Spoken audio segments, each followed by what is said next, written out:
Okay, so I got this go-kart from my mom. It used to be there. I used to ride it at her house when she had a lot of yard, but a couple of years ago she moved and now she didn't have enough room to drive a go-kart around. I'm starting this series now, so I hope you guys enjoy this. There's a thing that I've been wanting to fix on this, and it's been a problem ever since we got it. So you see this is the brake pedal, right?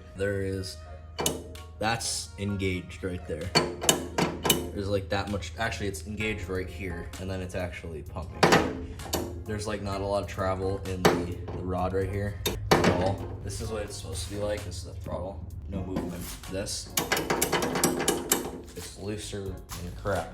And today I'm going to fix it. So I used one of these reusable zip ties and I put it in between that gap. So there's a spacer there to hold the pedal up, and then there's a gap in between that. So I just put reusable zip tie in between that, tightened it as tight as I could, and the pedal's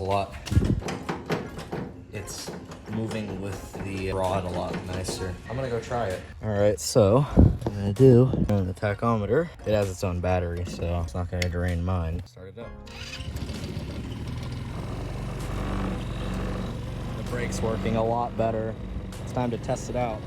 See how good that zip tie works.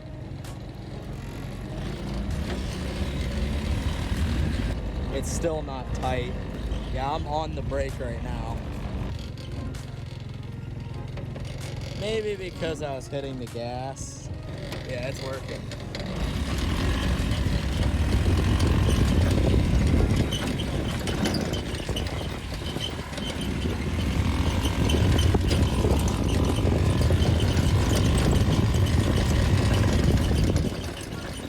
Oh yeah, the brakes are working better.